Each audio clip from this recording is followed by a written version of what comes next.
அனைவருக்கும் வணக்கம். ரிஷபராசிக்காரர்களுக்கு வக்ர நிவர்த்தி பெற்று பலம் பெறக்கூடிய குரு பகவானின் அமைப்பால் அலட்சியம் வேண்டாம், அவசியம் நடந்தே தீரும் என்று சொல்லக்கூடிய வகையில் எந்தெந்த நிகழ்வுகள் அமைய போகின்றன, தானாக நடக்க போகும் நல்லது என்று சொல்லக்கூடிய வகையில் ரிஷபராசிக்காரர்களுக்கு வக்ர நிவர்த்தி பெறக்கூடிய குரு பகவானின் அமைப்பால் எப்பேற்பட்ட மாற்றம் ஏற்பட போகிறது என்று ஆராய்ந்து பார்க்கும் போது, ராசியின் அதிபதியான சுக்கிரனுக்கு நட்பு கிரகமாகவும் சமகிரகமாகவும் திகழக்கூடிய குரு பகவான் மிக வலுவாக ராசிக்கு 8 மற்றும் 11ஆம் இடத்தின் அதிபதியாக இருக்கிறாருங்க. சப்தமாதிபதியாகவும் அஷ்டமாதிபதியாகவும் லாபாதிபதியாகவும் திகழக்கூடிய குரு பகவான் தற்போது ஜென்ம ராசியில் வக்ர நிவர்த்தி பெறுகிறார். பொதுவாக ஜென்ம ராசியில் குரு அமர்வது சாதகமற்ற சூழல் என்றாலும் கூட அவர் 70% மேல் கடந்து விட்டார். இனி தனஸ்தானம் குடும்பஸ்தானத்தை நோக்கி வக்ர நிவர்த்தியில் முழுமையாக நிவர்த்தி செய்து பலம் பெற்று தனஸ்தானத்தை நோக்கி நகர போகிறாருங்க. எனவே இனி வரக்கூடிய தருணம் என்பது உறுதியாக ரிஷபராசிக்காரர்களுக்கு மிக சிறப்பான நல்ல வாய்ப்புகளையும் அதிர்ஷ்ட யோகங்களையும் உறுதியாக அள்ளி கொடுப்பதற்கான முதன்மையான யோகத்தை நிச்சயமாக குரு ஏற்படுத்தி கொடுக்க போகிறாருங்க. ஏனென்றால் குரு பகவான் பொதுவாக ஒரு ராசியில் ஜென்ம ராசியில் நேரடியாக அமர்வதை காட்டிலும் அவர் நேரடியாக சில மாதங்கள் வலம் வந்து அதற்கு பிறகு சில மாதங்கள் வக்ரகதியில் வலம் வந்ததற்கு பிறகு தற்போது வக்ர நிவர்த்தி பெற்று பிப்ரவரி மாதம் முதல் வலுவாக மே மாதம் வரைக்குமே ஜென்மராசியில் சஞ்சரிப்பார். மே மாதத்திற்கு பிறகு வலுவாக தனஸ்தானத்திற்குள் நுழைய போகிறார். எனவே இந்த 3 மாதங்களில் மிக சிறப்பான முன்னேற்ற வாய்ப்புகளை உறுதியாக ஜென்மராசியில் அமர்ந்திருந்தாலும் முழு சுபகிரகமான குரு பகவான் ஏற்படுத்தி கொடுப்பாருங்க. எனவே இந்த வேலையை சரியாக பயன்படுத்திக் கொள்வது உறுதியாக ரிஷபராசிக்காரர்கள் கையில்தான் இருக்கிறது என்பதை திட்டவட்டமாக குரு பகவான் உறுதிப்படுத்தி கொடுக்கிறாருங்க. அது மட்டுமல்லாது பொதுவாக முழு சுபகிரகமாக திகழக்கூடியவர் குரு பகவான். இயற்கை சுபகிரகமாக சந்திரன், சுக்கிரன், புதன் போன்ற கிரகநிலைகள் இருந்தாலும் பாவ கிரக சேர்க்கையால் அபசு பலன்களை ஒருபோதும் தராத முழு சுபகிரகம் என்று அழைக்கக்கூடியவர் குரு பகவான் மட்டும்தான். நவ கிரகங்களிலே முழுமையாக சுப பலத்தை அள்ளி கொடுக்கக்கூடிய அற்புதமான ஒரே கிரகமாக திகழக்கூடியவர் குரு. எனவேதான் வானியல் அரசன் என்றும் நவ கிரகங்களின் தலைவன் என்றும் குரு அழைக்கப்படுகிறார். இது மட்டுமல்லாது மனித வாழ்வுல குரு பகவான் நேர்கதியில செல்வ செழிப்பையும் மகிழ்ச்சியையும் முன்னேற்றத்தையும் அள்ளி கொடுக்கக்கூடிய அற்புதமான கிரகமாக பார்க்கப்படுகிறாருங்க. ஒருபோதும் மற்றவர்களுக்கு இன்னல் ஏற்படுத்தி அதன் மூலம் மகிழ்ச்சியை பெறுவதற்குரிய யோகத்தை நிச்சயமாக தரமாட்டார். உங்களுக்கு கிடைக்கக்கூடிய செல்வ செழிப்பு நேர்வெளியில் வரும். மற்றவர்கள் அதை உருவாக்கி கொடுத்தாலும் அவர்களும் மகிழ்ச்சியுடன் இருப்பதோடு உங்களுடைய வாழ்விலும் மகிழ்ச்சி இரட்டிப்பாக மாறுவதற்கான முதன்மையான யோகத்தை கொடுக்கக்கூடிய ஒரே கிரகம் என்றால் அது குரு பகவான் மட்டும்தான். அப்படிப்பட்ட குரு பகவானை பொதுவாக வக்ர இயக்கமும் அதிசார இயக்கமும் பாதிப்பு ஏற்படுத்தாது என்றாலும் கூட பொதுவாக குரு பகவான் வக்ரகதியில் சஞ்சரிப்பது நிச்சயமாக சாதகமற்ற சூழலை தான் உருவாக்கும். ஆனால் அவர் தற்போது முழுமையாக வக்ர நிவர்த்தி பெற்று பிப்ரவரி 4ஆம் தேதி முதல் திருக்கணிதத்தின்படியும் பிப்ரவரி 11ஆம் தேதி முதல் வாக்கிய பஞ்சாகமத்தின்படியும் வக்ர நிவர்த்தி பெற்று பலம் பெறுகிறார். பலம் பெறக்கூடிய இந்த தருணம் என்பது அற்புதமான நன்மைகளை அள்ளி கொடுக்கக்கூடிய ஒரு அற்புதமான தருணமாக பார்க்கப்படுகிறது. ஏனென்றால் குரு பகவான் நேர்கதியில் ஒரு இடத்திலிருந்து மற்றொரு ராசிக்கு மாறுவதை காட்டிலும் ஏற்கனவே 60-70% மேல் கடந்த சூழலில் இதே ராசியில் தற்போது வக்ர நிவர்த்தி பெறுவது என்பது நீங்கள் எதிர்பார்ப்பதை காட்டிலும் மிக சிறப்பான நல்ல வாய்ப்புகளை அபரிவிதமாக உருவாக்கி கொடுப்பதற்கான முதன்மையான யோகம் உண்டு. பொதுவாகவே குரு பகவானுடைய ஒவ்வொரு நகர்வும் மனித வாழ்வில் மிக சிறப்பான மாற்றங்களை ஏற்படுத்தி கொடுக்கும். எனவேதான் மற்ற கிரகநிலைகளை காட்டிலும் குருவினுடைய ஒவ்வொரு நகர்வையும் உன்னிப்பாக பார்க்க வேண்டிய ஒன்றாக பார்க்கப்படுகிறது. ஏனென்றால் குரு பகவான் ஒரு ராசியிலிருந்து மற்றொரு ராசிக்கு மாறும் போதும் ஒரு நட்சத்திரத்திலிருந்து மற்றொரு நட்சத்திரத்திற்கு மாறும் போதும் நல்ல அதிரடியான பலன்களை மனித வாழ்வில் சந்திப்பதற்கான முதன்மையான யோகத்தை ஏற்படுத்தி கொடுக்கிறாருங்க. அதிலும் குறிப்பாக குரு பகவான் சுப பலம் பெற்று வலுவாக 2, 4, 5, 7, 9, 11 ஆகிய இடங்களில் அபரிவிதமான வளர்ச்சியை அள்ளி கொடுப்பாருங்க.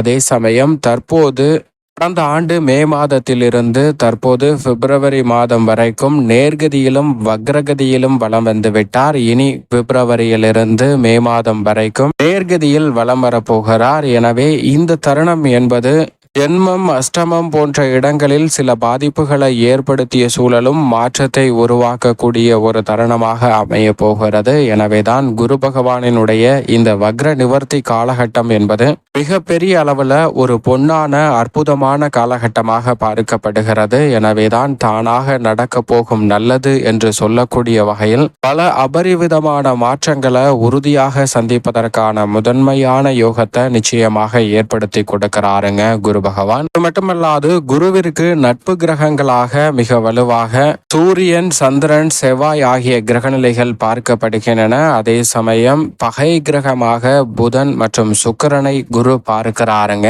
ஆனால் குருவை புதன் மற்றும் சுக்கிரன் சமகிரகமாகவும் நட்பு கிரகமாகவும் பார்ப்பது மிக சிறப்பான ஒன்றாக பார்க்கப்படுகிறது. அதோடு மட்டுமல்லாது சனி, ராகு, கேது போன்ற கிரகநிலைகளை குரு பகவான் சமகிரகமாக பார்க்கிறார். அவ கிரகங்களிலே பகை கிரகம் இல்லாத ஒரே கிரகம் என்றால் அது குரு பகவான் மட்டும்தான் என்று சொல்லிவிட முடியும். குரு தனது பார்வையில் இரு கிரகங்களை பகை கிரகங்களாக பார்த்தாலும் கூட இந்த இரு கிரகங்களுமே தனக்கு அதிபதியாகவும் தனது நட்பு கிரகமாகவும் சமகிரகமாகவும் பார்ப்பதுதான் மிக சிறப்பான ஒன்றாக பார்க்கப்படுகிறது. எனவேதான் நவ கிரகங்களிலே பகை கிரகம் இல்லாத ஒரே கிரகமாக இருப்பவர் குரு. அவர் கொடுக்கக்கூடிய செல்வ செழிப்பும் நேர்வழியில் வரக்கூடிய ஒன்றாக பார்க்கப்படுகிறது. அது மட்டுமல்லாது மற்ற கிரகநிலைகள் ஒவ்வொன்றும் தனது ஆதிக்கத்தை அதீதமாக பல்வேறு வகையான பணிகளில் செலுத்தினாலும் குரு பகவான் தனது ஆதிக்கத்தை பல பணிகள்ல அபரிவிதமாக செலுத்துகிறாருங்க. குறிப்பாக வேலை வாய்ப்பு, உத்தியோகம், தொழில், குடும்பத்தில் சுப நிகழ்வுகள் கைகூடுதல், அரசியல், மாணவர்களின் கல்வி, விவசாயம் என எந்தவிதமான பணியாக இருந்தாலும் வாழ்வில் நாம் எந்தவிதமான முயற்சியை மேற்கொண்டாலும் அதில் குரு பகவானின் பங்களிப்பு உறுதியாக இருக்கிறது என்று சொல்லிவிட முடியும். அந்த அளவிற்கு மிக அற்புதமான சக்தியையும் ஆற்றலையும் வெளிப்படுத்தக்கூடிய அற்புதமான கிரகமாக பார்க்கப்படுகிறாருங்க குரு பகவான். அவர் உச்சபலம் பெறும்போதும் ஆட்சி பலம் பெறும்போதும் அதிர்ஷ்டகரமாக பல்வேறு வகையான நல்ல வாய்ப்புகள் நிறைவாக உங்களை தேடி வரும். அந்த வகையில் தற்போது வக்ர நிவர்த்தி பெறக்கூடிய குரு பகவான் இன்னும் சில மாதங்களில் உச்சபலம் பெற்றும் பலம் வரப்போகிறார். எனவே நீங்கள் எதிர்பார்ப்பதை காட்டிலும் குரு பகவானினுடைய வக்ர நிவர்த்தி இந்த தருணத்தில் இருந்து மிக சிறப்பான மாறுதலை நிறைவாக அள்ளி கொடுக்க போகிறது.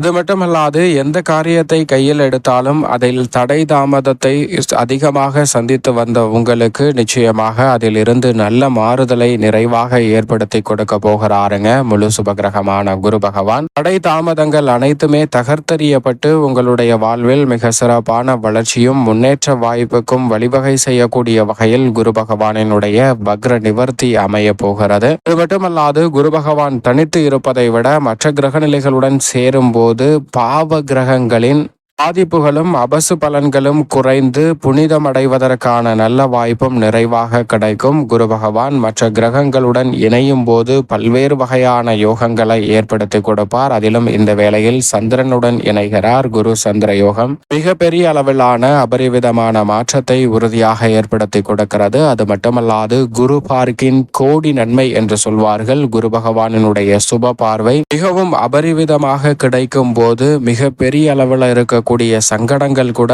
தங்களுடைய வாழ்வில் இருந்து உறுதியாக விலகுங்க. உதாரணமாக நவ கிரகங்களுக்கிடையே போட்டி நடைபெறுகிறது. அதில் சந்திரன் சொல்கிறார், நான் தான் அனைவரை காட்டிலும் ஒருவருடைய ஜாதகத்தை துல்லியமாக உறுதி செய்யக்கூடிய கிரகமாக இருக்கிறேன். என்னால் மட்டும்தான் ஒருவருடைய ஜாதகத்தை துல்லியமாக கணக்கிட்டு சொல்ல முடியும் என்று மற்ற கிரகங்களை பார்த்து சூளுரைக்கிறாருங்க. அதிலும் சனியை பார்த்து அமாவாசை தினத்தில் சனிக்கு நிகரான சக்தியை வெளிப்படுத்துவேன், பௌர்ணமி தினத்தில் குருவை பார்த்து குருவிற்கு நிகரான சக்தியை வெளிப்படுத்துவேன் என்று சந்திரன் சூளுரைக்க, புதன், சனி என அனைத்து கிரகங்களும் பெரிய அளவிற்கு ஒன்றும் ஆட்சேபனை தெரிவிக்காமல் நீதான் விரைவாக நகர்கிறாய், சரி நாங்கள் ஏற்றுக்கொள்கிறோம் என்று விட்டுவிடுகின்றன. ஆனால் குரு அப்படி என்றால் பரிசோதித்து பார்ப்போம் என்று ஒரு ஜாதகத்தை கொடுத்து இந்த ஜாதகத்தின் துல்லியமான பலனை கணித்து சொல் என்று சந்திரனிடம் கேட்க, சந்திரன் அதை வாங்கி கொண்டு இந்த ஜாதகத்தை பார்க்கிறார். அந்த ஜாதகத்தில் அந்த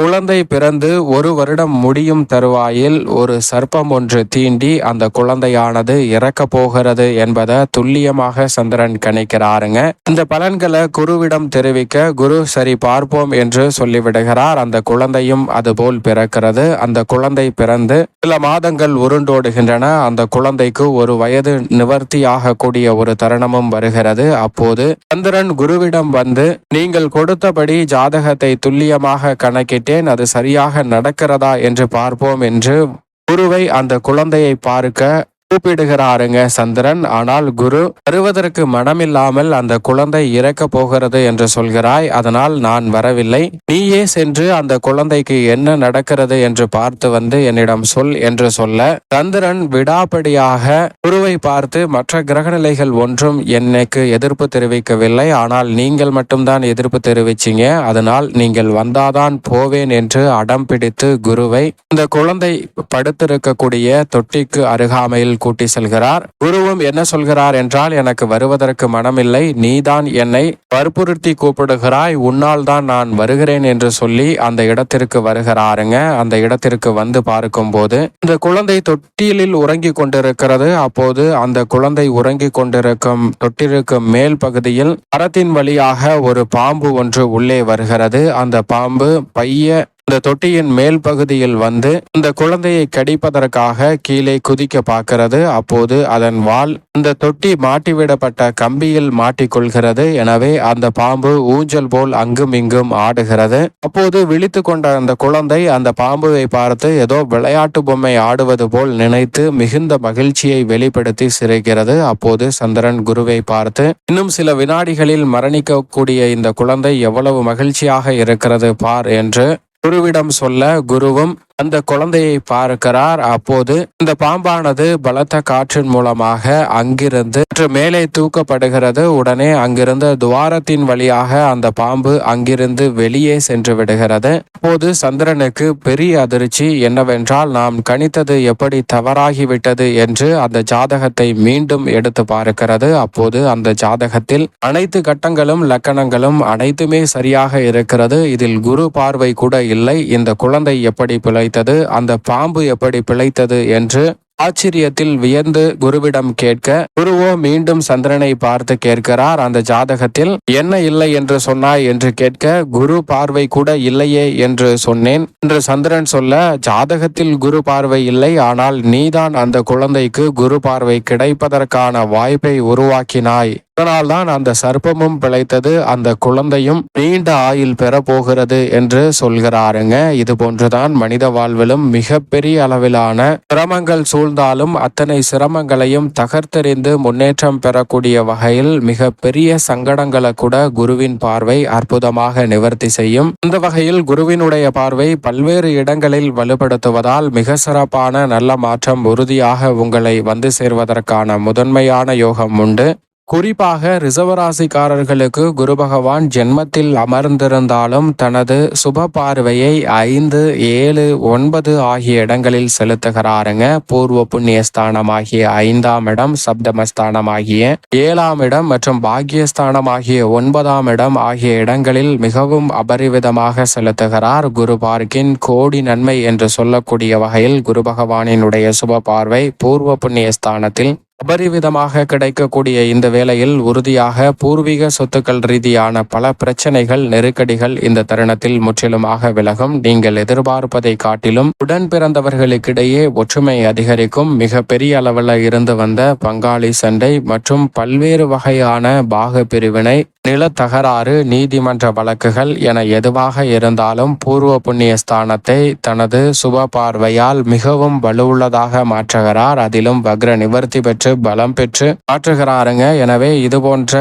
சண்டை சச்சரவுகள் உறுதியாக விலகும். நீங்கள் எதிர்பார்க்கக்கூடிய நல்ல முன்னேற்ற வாய்ப்புகளை சந்திப்பதற்கான முதன்மையான யோகம் நிச்சயமாக உங்களை தேடி வரும். அதோடு மட்டுமல்லாது சப்தமஸ்தானம், கலஸ்திரஸ்தானம் என்று சொல்லக்கூடிய எதிர்பார்ப்புகளை பூர்த்தி செய்யக்கூடிய 7ஆம் இடத்தை வலுவாக பார்க்கிறாருங்க. எனவே எதிர்பார்ப்புகள் மிக சிறப்பாக பூர்த்தியாகும். நினைப்பதை காட்டிலும் மிக பெரிய அளவிலான காரிய தடைகள், சிக்கல்கள் அனைத்தும் இந்த தருணத்தில் விலகி மிக சிறப்பான நல்ல வளர்ச்சியும் முன்னேற்றமும் உறுதியாக சந்திக்கக்கூடிய வகையில் அற்புதமான மாற்றங்களை அள்ளி கொடுக்க போகிறாருங்க குரு பகவான். எனவே மிக பெரிய அளவிலான சங்கடங்கள் அனைத்தும் முற்றிலுமாக விலகுவதற்கான நல்ல யோகம் நிச்சயமாக உண்டு. பாக்கியஸ்தானத்தில் குரு பகவான் பார்ப்பது அனைத்து வகையிலும் அதிர்ஷ்ட யோகங்களையும் நன்மையையும் உறுதியாக ஏற்படுத்தி கொடுக்கிறது. குறிப்பாக கலைத்துறை, அரசியல் துறை சார்ந்த பணிகளில் விருதுகளை பெறக்கூடிய அளவிற்கு உங்களுடைய பணிகள், செயல்பாடுகள் மிக சிறப்பாக அமையக்கூடிய யோகம் உண்டுங்க. மக்கள் மத்தியில் பெயர், புகழ், செல்வாக்கு அதிகரிக்கக்கூடிய வகையில் ரிஷபராசிக்காரர்களுக்கு மிக சிறப்பான நல்ல மாறுதல் இந்த வேளையில் உண்டு. அது மட்டுமல்லாது சனியும் லாபஸ்தானத்தில் வலுவாக அமர போகிறார். எனவே எதிர்பார்ப்பதை காட்டிலும் நிரந்தர வருவாயை உருவாக்கக்கூடிய வகையில் உத்தியோகம் மற்றும் தொழில் ரீதியான பணிகள் அற்புதமாக ரிஷபராசிக்காரர்களுக்கு அமைய போகிறது. இதுவரை இல்லாத அளவிற்கு புதிய ஆர்டர்களும் ஒப்பந்தங்களும் மன நிறைவை அள்ளி கொடுக்கக்கூடிய வகையில் அமைய போகிறதுங்க. மிக பெரிய அளவிலான சங்கடங்கள், சச்சரைகள், சண்டைகள் போன்றவை மிக சிறப்பாக கையாளக்கூடிய அற்புதமான தருணமாக அமைய போகிறது. நிதி சார்ந்த நெருக்கடிகள், கடன் சார்ந்த தொல்லைகள் போன்றவை முற்றிலுமாக விலகி மிக சிறப்பான வாய்ப்பை உறுதியாக குரு பகவான் ஏற்படுத்தி கொடுக்க போகிறார். பதட்டமான மனநிலையுடன் பல்வேறு வகையான பணிகளை கையாண்ட சூழலில் நிச்சயமாக மாற்றம் ஏற்படுகிறது. எனவே தற்காலிக பணி நிரந்தரமாக மாறுவதற்கான யோகமும் உண்டு. நீங்கள் நினைத்தபடியே தொழில்துறையில் நிரந்தர வருவாயை ஈட்டக்கூடிய வகையில் மிக சிறப்பான நல்ல வாய்ப்புகளும் உங்களை தேடி வருகிறது. எனவே இந்த தருணத்தை உறுதியாக ரிஷபராசிக்காரர்கள் சரியாக பயன்படுத்திக் கொள்ளுங்கள். அதோடு மட்டுமல்லாது குடும்பத்தில் மூத்தவர்களிடம் இருந்த மனஸ்தாபம் இந்த தருணத்தில் விலகும். மூத்தவர்களின் ஆசீர்வாதம் கிடைக்கக்கூடிய வகையில் மிக வலுவாக உறவுகள் பலப்படக்கூடிய ஒரு அற்புதமான தருணமாக அமைய போகிறது. உடன் பிறந்தவர்கள் மற்றும் நெருங்கிய உறவினர்கள், நண்பர்களிடம் ஏற்பட்ட வாக்குவாதமும் மன வருத்தமும் இந்த தருணத்தில் விலகி ஒற்றுமை பிறக்கக்கூடிய வகையில் மிக சிறப்பான நல்ல மாற்றம் நிச்சயமாக உண்டு. உடல்நல ஆரோக்கியம் திருப்திகரமாக அமைவதற்கான யோகத்தை உறுதியாக முழு சுபகிரகமான குரு ஏற்படுத்தி கொடுக்க போகிறாருங்க. பல்வேறு வகையில மன அழுத்தத்தையும் மன வேதனையையும் அதிகமாக சந்தித்த ரிஷபராசிக்காரர்களுக்கு அவை கட்டுக்குள் வரக்கூடிய அற்புதமான தருணமாக அமைய போகிறது என்பதை திட்டவட்டமாக உறுதிப்படுத்துகிறார். ஏமாற்றத்தையே அதிகமாக தங்களுடைய வாழ்வில் சந்தித்த உங்களுக்கு அந்த ஏமாற்றம் இனி முன்னேற்றமாக அமையும். எரிச்சலாக பல பணிகளை மேற்கொண்ட சூழலில் நல்ல மாற்றம் உருவாகும். உணர்ச்சி வசப்பட்டு முடிவெடுக்காமல் சரியாக சிந்தித்து சரியான முடிவெடுப்பதோடு மட்டுமல்லாது நிதி சார்ந்த விஷயங்களை சிறப்பாக கையாளுவதால் புதிய முதலீடுகளை அதிகரிப்பதற்கான யோகமும் புதிய அசையும் அசையா சொத்துக்கள் வாங்குவதற்கான நல்ல யோகமும் இந்த தருணத்தில் நிறைவாக உங்களை தேடி வரப்போகிறது. மனதிற்கு பிடித்த நல்ல வரன் கிடைத்து திருமண பாக்கியம் உள்ளிட்ட பல அற்புதமான சந்தர்ப்பமும் தடையில்லாமல் உங்களை வந்து சேரும். மேலும் பல்வேறு வகையான விஷயங்களை மிகவும் சிறப்பாக கையாளுவதற்கான முதன்மையான யோகம் இந்த வேளையில் ரிஷபராசிக்காரர்களுக்கு உண்டு. மேலும் இந்த தருணத்தை சாதகமாக மாற்றிக்கொள்வதற்கு உறுதியாக ரிஷபராசிக்காரர்கள் வாரத்தில் வியாழக்கிழமை விரதம் இருந்து அருகாமையில் உள்ள வராகி அம்மன் ஆலயம் சென்று தீபம் ஏற்றி வழிபாடு செய்யுங்கள். தடைதாமதம் அத்தனையும் தகர்த்தெறியப்பட்டு தங்களுடைய வாழ்வில் இனிமையும் மகிழ்ச்சியும் நிறைவாக அமைவதற்கான முதன்மையான அதிர்ஷ்ட யோகம் நிச்சயமாக ரிஷபராசிக்காரர்களை தேடி வரும். குரு வக்ர நிவர்த்தியால்